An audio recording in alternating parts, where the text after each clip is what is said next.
You with me, Alfred, now? Yes.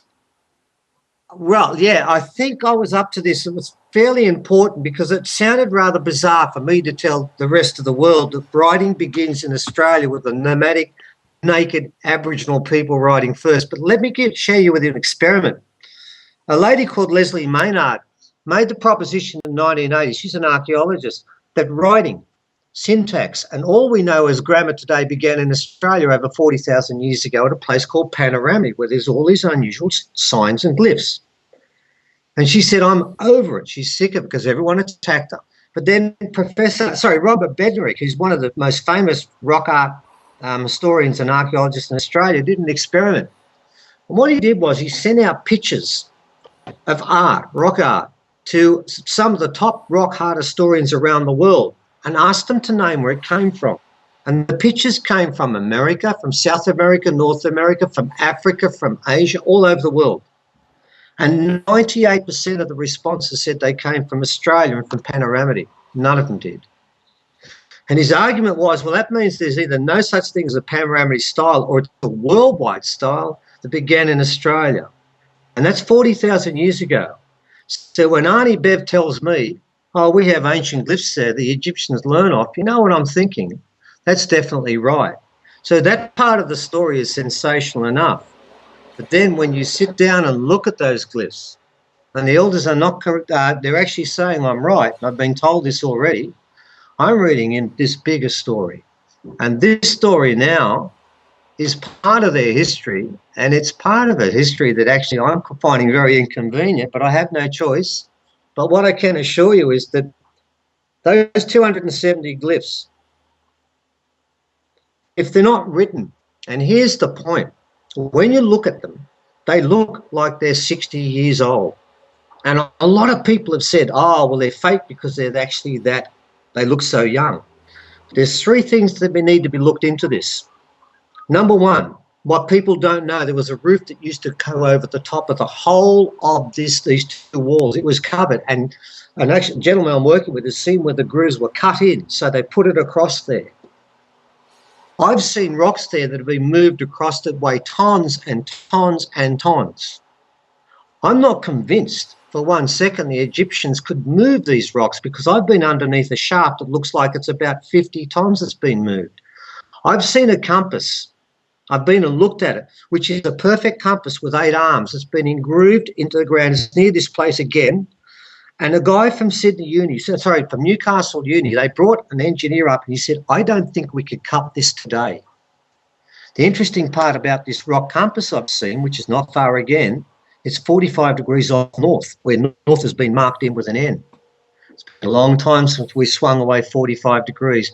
The technology involved in cutting into the rock I'm seeing is beyond Egyptians.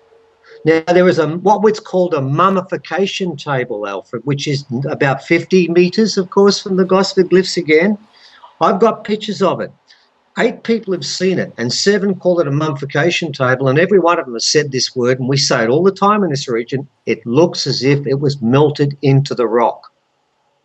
Now, I know Egyptians could do a lot of things, but melting into the rock and melting it into a shape where there's a lip that runs all the way around it, which is basically shaped like this, and it goes above all the way along, and it's melted into sandstone rock. And it's a beautiful, smooth shape in the middle. I've got pictures of it, and we're putting up on it. In fact, I think it's on one of the videos we're putting up. You look at it, and it's been, who does melting into rock thousands and thousands of years ago? I'm thinking it's the same story again. This Pleiadian technology we're seeing all over the place. We have been to another place where we believe somebody was living up there. We've seen drains, and I do mean drains that go for 10 metres, where the lips are 68 centimetres across on both sides, and they're formed like that. And I've looked at one of the top geologists in Australia. His name is John Byrne, and I know he doesn't mind me mentioning this, who's looked at this, and he said the shaping of that rock is unlike any other rock he has ever seen anywhere. He won't go further than that, but he will admit that. We think the whole of that region, because everywhere there's not a bird, there's not an insect, and all we ever saw was melted rock all over the place, and we think we found evidence of a civilization that had actually been blown up.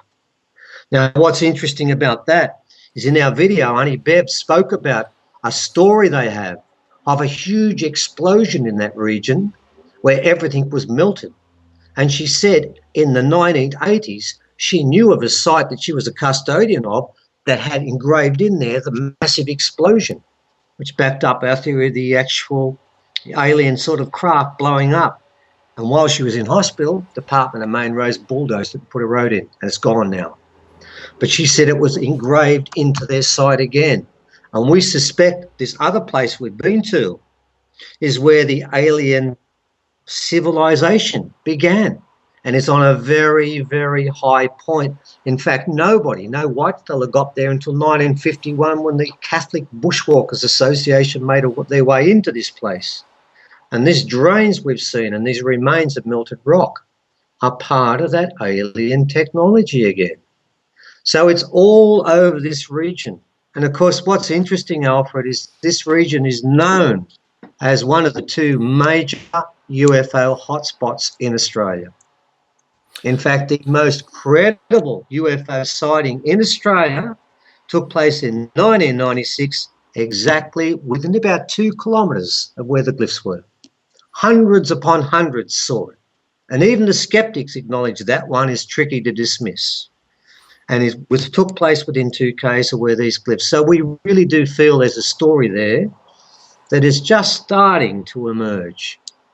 Now, with regard to that site, just to be clear, do you feel then that with regard to the explosion, that one of the hypotheses is that it was an alien craft that exploded? Or is there some other theory? To be honest, I would like to say there was another theory, because remember when I said how reluctantly I walk into this path? Yeah. If I had another option, another way of looking at this, I would be hedging bets. I think in the video I said I'm 95 to 99% sure there are aliens here. I'm doing that just to leave myself not open on the off chance I've missed something. Okay. I'm looking for an alternate explanation, and I would be the first to acknowledge there is one. And that's why I'm leaving it 95 to 99, because something might turn up that can explain all this different information, because it's not just one piece of information I'm getting.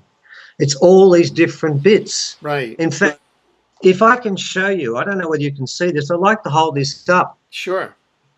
This is a actual piece of metal that Auntie Mace, another Aboriginal elder, when she took Ray Johnson onto this site in the 1990s, Ray's the one who recognised this as being Proto-Egyptian. Okay. Now, you can put it flat up against your camera. Okay, if you look at this side, you will see that it is perfectly smooth on one side. Okay. Now, when you turn it around, can you see that round bit up there? Yes. That was used and worn as a clasp by Auntie Minnie's children for a while until it broke away. So it was a perfectly pieced set of jewellery. I see. On the other side, you might be able to see a figurine of maybe someone kneeling. I don't know how well you'll see that. Okay. Well, what happened with this is she found it between the 2 walls where the glyph were, and she said it was covered in rubbish and it took a half an hour to clear up, and she's held it for 20 years and gave it to me when she met me 6 months ago and has let me now hold this. What's interesting about this, Alfred, is as following. This piece of metal was found deep in between the 2 walls. It's got to be at least 4,500 years old. It's not two pieces of coke that were actually melted together. There's no iron ore in it. There's no lead in it. There's no reason it should be there. And the interesting part of the story is that when you hold it in your hands, and I've had metallurgists listen to this, and they've all told me the same thing, it is incredibly light, like aluminium. And then they said to me, quite rightly, aluminium, that's recent. You need 600 degrees to get aluminium. Now, there is a mountain about 100 kilometres away from where I found this. It's called illuminite, and it was used to, until we found bauxite, in the 1890s, 1870s, we used that to make something like aluminium, but not like it is today. The problem is it can't be post-cook because there's no lead, iron or ore in it. It's shaped as a piece of jewellery, and it is a piece of jewellery, trust me. It's Yeah. incredibly light. Two options. It is either a Lumite, and that's possible, or it's from the craft itself. Huh. I'm not sure which, because we haven't had it assayed yet. At the very least, because of its positioning, it will be Egyptian. And if not Egyptian, it's got to go back further. And this, everyone I've given this to, and I actually did a tour around Australia on a boat talking, and I went to West Australia where all the metallurgists are. Everyone scratched their head and said, I've not seen this before. So what I'm holding, at the very least, breaks the history mould of Aboriginal people and Egypt and why they came, and the story of Australia. Could be a bit more. I'm not sure which, but that's one of the many things the elders keep giving me, and this is why I'm led down this path, simply because the weight of evidence gives me no option. But, you know, I'm of the opinion it's come from the craft, but we'll see. We'll wait and see. If not, I'll take the Egyptians, but I don't remember Egyptians making aluminium and with that sort of heat. And then when I look at all the heat in this region, from the mummification table, which is barely, that mummification table is only 50 metres from where this was found. I'm thinking something's going on in this region. And then I look on the walls and I see the genetic story. It starts to run off into areas where, I don't know, I'd like to see the skeptics find another point of view, and I'm sure they'll come and look. But when they put all the evidence together, they've got to put all these bits and pieces and some others I'm still getting, and they're going to have a hard way of convincing me that I'm not on the right path here. And remember this, Alfred, I'm only on the path the elders have told me, and the Aboriginal people have been living in this country for hundreds of thousands of years. They should know if they've been visited. Sure. Now, what do the Aboriginals say about the Egyptian occupation? Oh, you know, can I actually give you what one elder said when I gave a talk on this once? Sure. He stood up and he said, I want you white fellas to understand something. I'll try and get this right if I can. You need to understand they came here as apprentices. We were their teachers and their mentors. They learnt their religion. They learnt their stories. They learnt their dreaming from us. We gave it to them. We cultured them up, and we taught them how to become like us, and that's what they taught. They came here, and I was told, and I'm allowed to say this to you, Alfred, they were here until 400 years ago.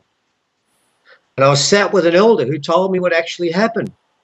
400 years ago, they were still in this country just before Cook. They were in the middle. I won't say which tribal area, I know it, and they took something they shouldn't have taken. That mob chased them all the way back to Sydney and killed them at Balmoral and speared them to death and banned the Egyptians from coming back. So they've been here for over 4,000 years. And of course, that poses a legal problem in our country, you see, because the Aboriginal people never signed a treaty with the British. We invaded. They signed a treaty with the Egyptian. So legally, who gets right of passage in this country first? It raises a lot of other issues. You see, and it's an issue that's what I call, I'm going to use Al Gore's comment here, an inconvenient truth. We stole this country from the Aboriginal people, and I suppose to an extent what they're doing now is they're trying to let the white fellas know what their true history is. And from what I'm getting now, if I don't mention the Pleiadian, the UFO part of this story, I'm not giving up their true history. So yes, this is what they want out, all of it. And they're sky heroes. Well, now they're prepared to not even say sky heroes, they're prepared to give it a name now and say Pleiadian sky heroes. And you know, Alfred, if I can, that reminds me of one glyph, one particular set of engravings up on the Gosford glyph. And it's the one we're going to upload it, and it's going to be there. And on it, there is a set of 9 passages, 9 different hieroglyphs. It goes UFO, then an arrow pointing somewhere, UFO, then the glyph for Holy One, then 2 glyphs that no one's made out. But I noticed, and I looked at it very carefully, it's the crystal spaceship broken up, and alongside it is a 3rd UFO, and this one's got 9 legs on it. It's the biggest UFO of all. Now, they've misread that. what someone said was that the scribe added 4 extra arms onto the UFO and ignored the other 2 to add extra luminescence. No scribe is allowed to add things with poetic license to what the Lord tells them to write. What it actually, they read it as, O holy shining one. What it should read as, O holy extraterrestrials. Well, you've got the 2 UFO glyphs in front, then this one, and that is the word holy, definitely sitting with the staff holding up like that is definitely holy. It comes from the UFOs. That particular line, 9 cartoons, 9 glyphs, 3 UFOs, is what I think is the pivotal line of the whole story. This actually tells us who our ancestors are and where they came from. And they are the sky heroes, and this is their story. And this is actually, we also noticed in this particular region, all the different Aboriginal regional styles, like the Wanjanas, the Mimis, the Lightning Brothers, that are only found in one region, are also in Gosford. And I'm wondering, I only thought of this recently. I always thought, oh, well, they must have been imported it in here to record it here. Now I'm wondering if all these styles began in this region, then they went out to different places. Because I've heard another dreaming story that this area got so big of blackfellas they moved out to other areas. And I'm wondering if this is exactly, this place is where the breeding of UFOs from aliens begins in this particular region, and that particular cave is the inscription that tells us that story. And here we have a little story on the side about the Egyptians who came in later and their testimony to acknowledge where they've come from and to take their story, include their story with this bigger story. So I don't just see this particular place as of Australian significance. I see it as international significance because it may well be the first proof we've got of an alien technology, because these glyphs are 4,500 years old. But here's another story, Alfred. Arnie Bev Spears told us why they've managed to stay so fresh. Not only is it with the roof on the top, she has told us, and we've recorded this, that the women would take their urine up to the glyphs and clean them and look after them, keep them fresh and keep them new, because they revered them too. We have a site up our way, an Egyptian site again, that the Aboriginal people conducted rites of passage on. So we suspect that the Aboriginal and the Egyptian religions became one, and they lived here for thousands of years. We've been to pyramid sites. I have another elder who's going to take me out to 5 pyramids all over the place. There was a cooperation taking place here for 4,000 years between 2 different nations that we don't understand. And here's the trick. They were learning from an even greater nation that came from somewhere else. So the Aboriginal people are custodians of the old way. As Uncle Reuben Kelly said, we came here to look after this way, the old ways. You white fellas chose the way of technology and science. We're hoping you remember before it's too late to come back to our way. And Alfred, that's the reason why they're giving this up. They actually believe that there's a massive change ahead, and they want to give up their history to let people know where they've come from and what may be coming ahead. You see, the Aboriginal history is not like a whitefella history which runs in a straight line. Their history goes round in a circle. They had a prophecy that for 10 generations the whitefellas would come to this land and then their way would come back. I know that they're holding meetings in the middle right now, preparing for that time. They believe with a passion far greater than me there's a change coming. And that's why they're giving this up. Elder after elder has told me, you get this out now. That's why we go on YouTube. I've got people filming this, but that's too long. That's why we're putting it out through YouTube. Get it out now, they keep telling me. These whitefellas have to know there's a change coming. They're very specific about that. In fact, I cannot remember an elder that hasn't given us this stuff without saying change is coming. This year, they've got to know this year. That's a very important part of this. Now, have they mentioned anything as to what the nature of this massive change is? Did they use any words or images? Yeah, look, they do. They really do. Can I Again, when I'm talking about this, I prefer I go straight to elders. Can I talk about two elders? Sure. Adam, local man here, he keeps telling me, can't you hear it, brother? The rumbling under the earth. Can't you hear it? She's nearly finished. She's nearly finished. Now, we were told in advance of two stories, one from Kevin Bussicott. Uncle Adam was saying, it's nearly time, it's nearly time. All the elders are hearing this. BHP have decided to stop opening the third mine at Roxby Downs, and they say it's an economic reason. No, it wasn't. The elders tell this story. The lizard spirit from that region spewed out all this red dust that covered the whole of Australia and said no more. And the elders came from everywhere, and they stood by that gate and stopped them going in, and BHP have stopped that mining again. They believed that the spirits are growling underneath the ground. There is a beautiful story, if I can share with you. We have this on email. We can prove this one too.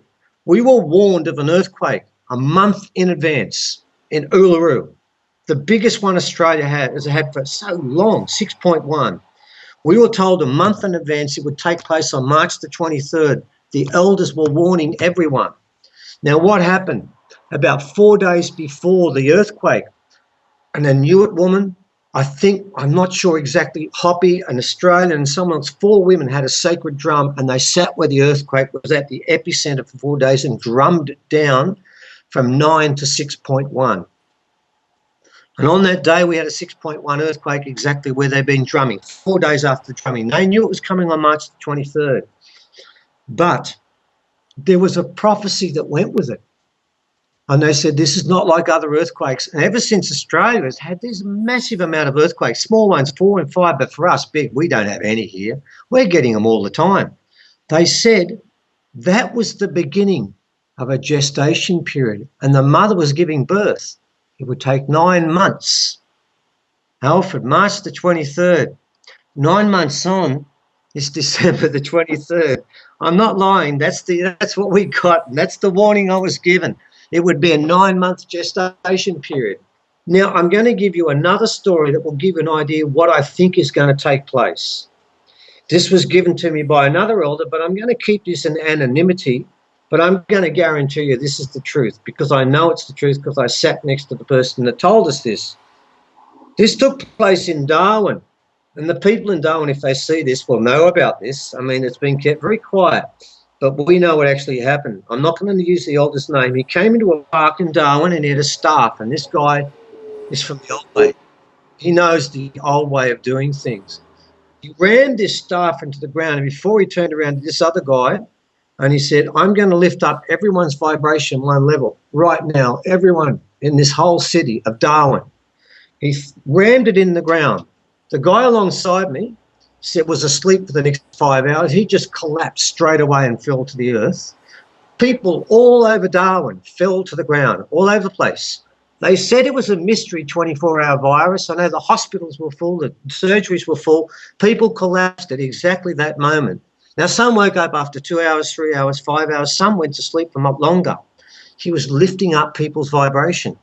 What I'm told is on the 23rd, it won't be one little vibration, it might be a couple, it may be lifting up, and a lot of people may not cope with that. I'm not sure what that actually means, but they do tell me one thing.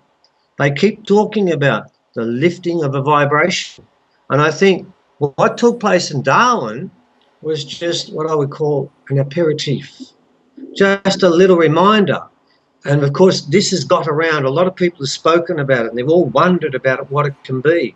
Well, I've spoken to the person who was there when that man or person, man or woman, I'm not going to say more than that, took that sacred shaft and placed it in the ground. But once it contacted the earth, you notice I'm always referring to the earth here. The Aboriginal people are in contact with the earth. And they don't refer to the Mayan calendars. I am fully aware of the coincidence between December the 23rd. I'm not naive to that, nor the steps in the pyramid and stuff like that. They don't refer to that. They keep telling me the mother has had enough, and they can feel it underneath in the earth. So this gestation period and these earthquakes, I think, are part of this cleansing that's taking place. Now, whether or not there's going to be a Pleiadian presence in this at that particular time? I'm not sure. That's where it gets a bit cryptic, and I'm not 100% sure on that. But I certainly can tell you that without exception, there is this universal belief, even upon, like one of the guy that told me that story, he said that if you told me 3 months ago I was talking about Pleiadians like this, I would have punched you out. And this guy's a really rough dude, but very, very powerful and speaks his mind all the time. I admire him a lot for that. He's talking like I am. And if we sat next to each other 3 months ago and spoke like this, we wouldn't believe it. But don't forget, he sat next to this person who put the staff in the ground, and he saw the people just fall to the ground. And if you want to look it up, there is a record, and the media did talk about it, but they dismissed it because they didn't understand it. But it doesn't mean that the truth won't get around anyway. The people in Darwin need to understand they were actually cleansed. They were being blessed by this particular elder. And I want you to think about this, guys, that if one person in our country can put a stick in the ground and create that, we got others. We got others that are going to do that too. That's why they're so convinced that something will take place, because they honestly believe they have the power to make it happen.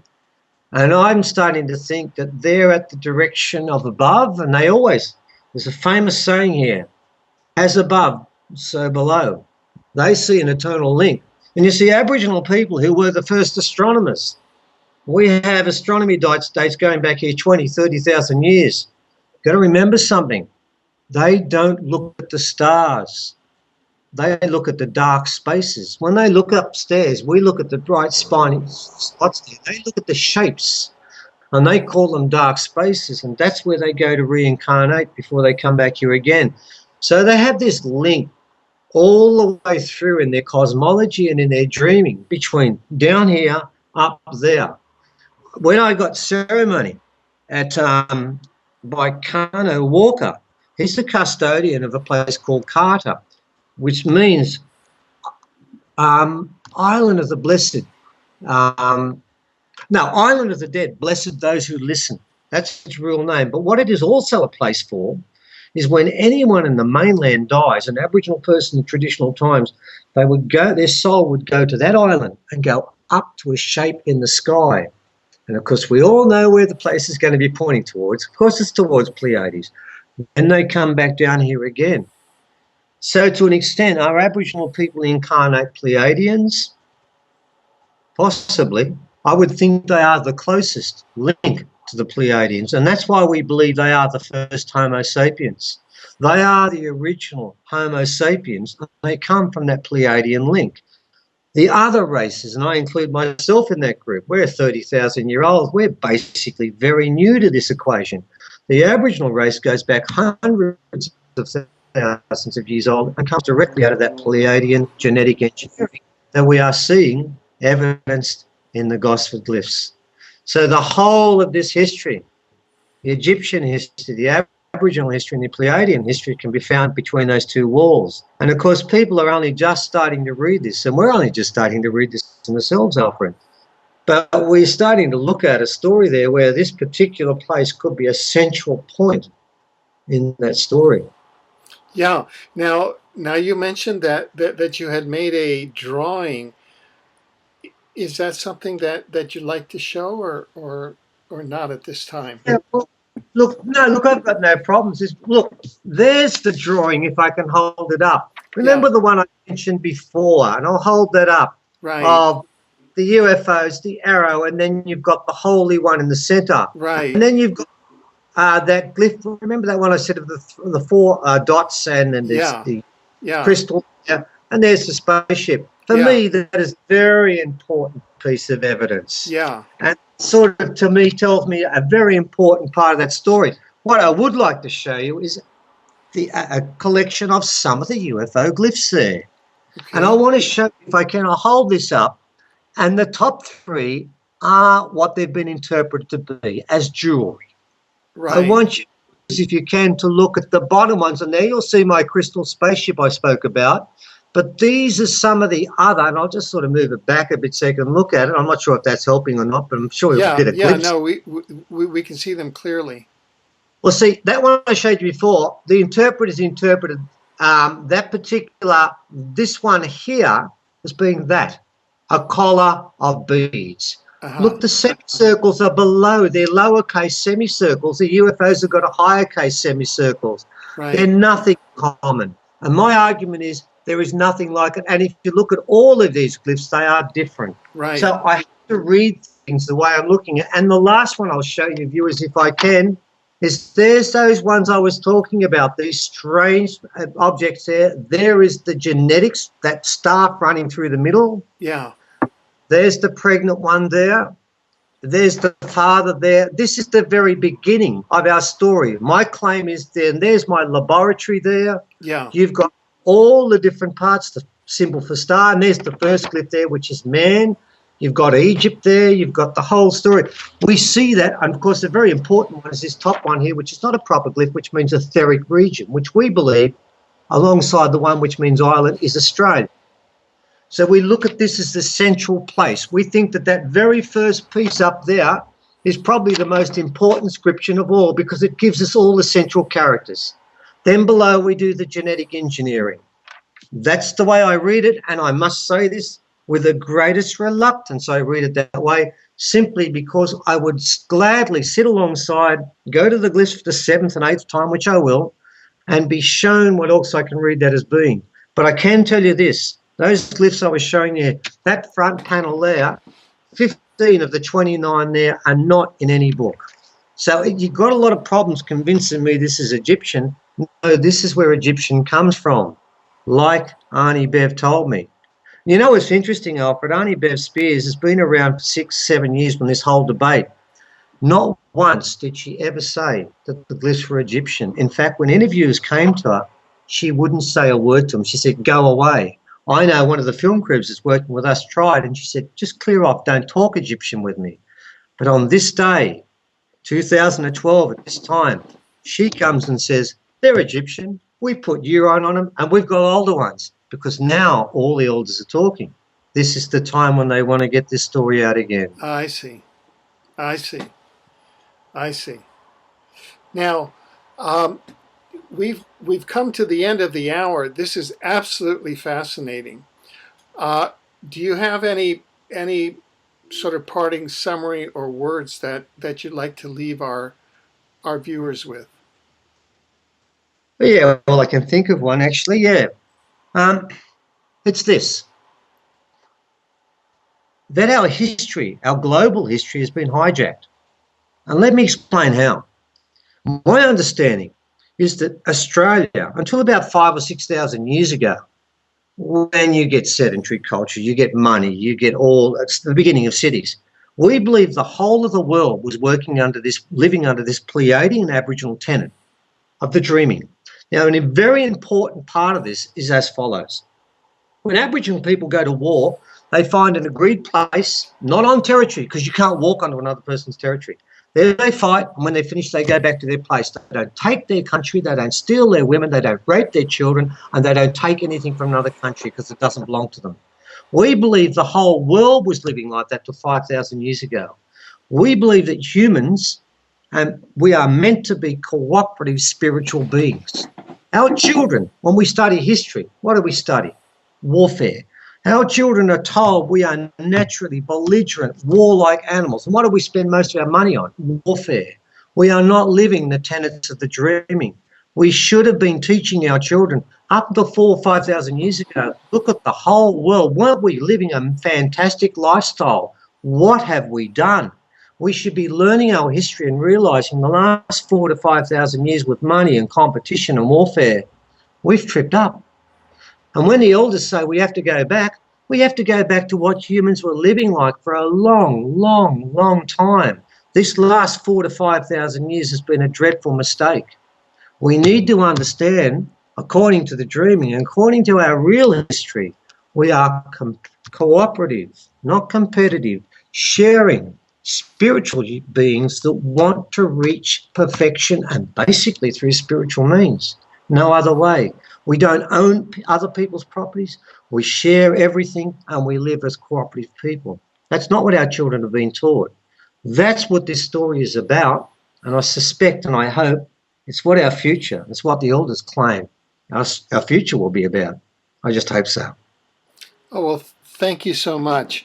And we hope that we can join you from time to time in the future as this story unfolds even I'd love. more. Even more. We've been with Steve Strong in Australia, and this is Exopolitics TV. I'm Alfred Webre. Thank you.